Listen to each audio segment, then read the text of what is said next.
Hello, beautiful people. If you're watching this video, as you can tell by the title, it's probably because you're thinking about having locks. Now, I'm going to actually give you specific things to think about before getting your locks. I'm not just going to say do research and not tell you what that means, because that's bogus. Like, does that really help you? Because chances are you're already doing research or you wouldn't be on this video. Am I right or am I right? So before we begin, make sure you go ahead and thumbs up this video if you liked it, if you find it helpful, if you got important information out of it, if you like my videos.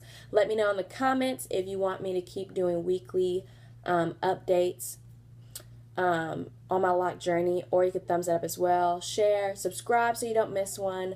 And yeah, so let's get into it.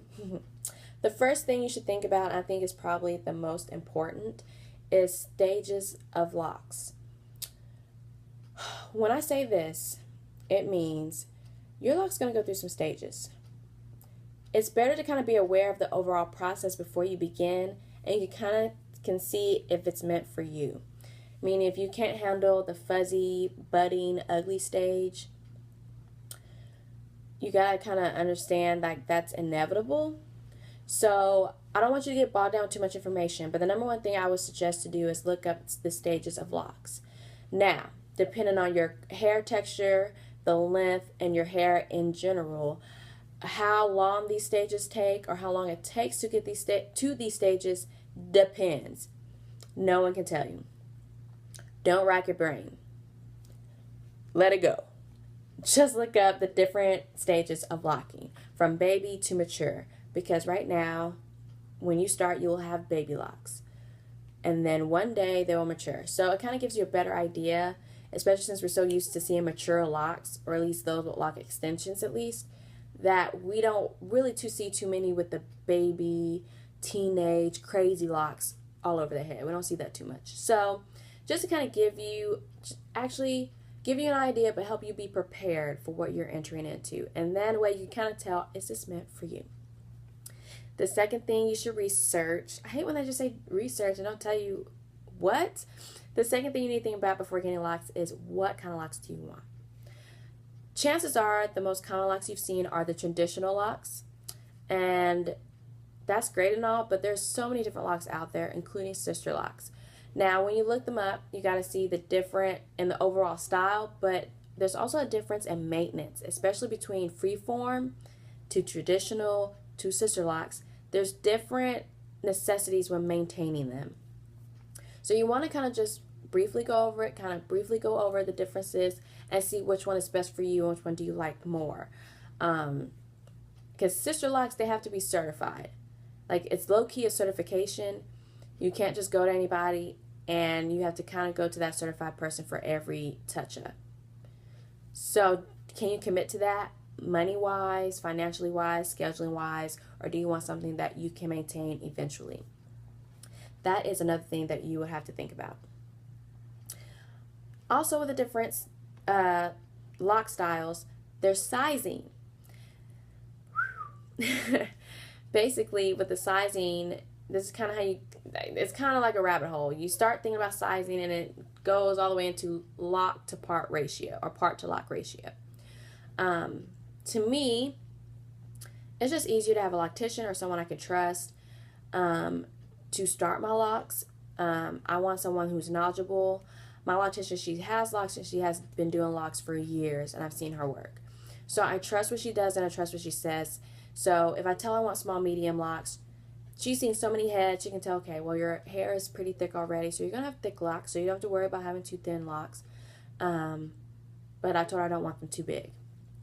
Keeping in mind, with traditional locks at least, if you're unsure about the sizing, go smaller. So if you're starting to do them or someone else is doing them, go smaller than what you think. Your locks will expand and they will swell.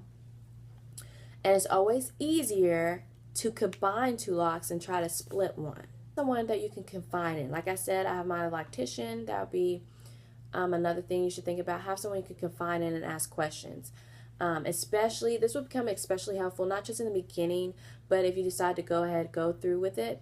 They can look at your locks and kind of see exactly what stage you're in. Everyone's hair is going to be individual. That's why they say be patient, enjoy the journey, because no one can tell you, okay, you personally, your hair will lock in 3 months or your hair will lock in a year. It's individual, and you kind of got to go with the ride, and whatever your hair decides to do, that's what it decides to do. So make sure you have someone you can confide in, someone who does have locks, someone who's been through it. You can pick their brain, they're there for you, etc., etc. So those are the main important things you should probably really think about and look into before you get your locks. And it's okay, just to let you guys know, it's okay to have lock inspirations, but like, let's say you look at Keisha Charmaine's locks, you love her locks, and you want your locks to look exactly like hers. I hate to tell you, but they're not going to. Your locks are going to look how your locks are meant to look. So I don't want anyone to kind of get bent out of shape, especially when you go through the stages. They got to go through some things before they can even attempt to look like that. Her locks are so dope, but trust, like, your hair texture or how you started your hair or whatever, and your hair in general is just, it's to you, it's individual to you. So I do have lock inspirations, but I also know that my hair is going to do what it wants to do, and I'm loving each journey of it. So just keep that in mind. Don't stress out. Don't freak out. It's going to be okay. Hope you found this video helpful. Again, make sure you like it up. Share it with some friends. Interact with me. I love to interact with all of you guys. So if you're watching this, you need to subscribe. Subscribe to me, okay? So I hope that helped you in your decision. I'm currently on week 3. Week 4 will begin on Wednesday. August 17th. I think that's right. But yeah, so far I love my locks. I'm in the starter lock, baby lock era. Thank you guys for watching. I appreciate it. Bye.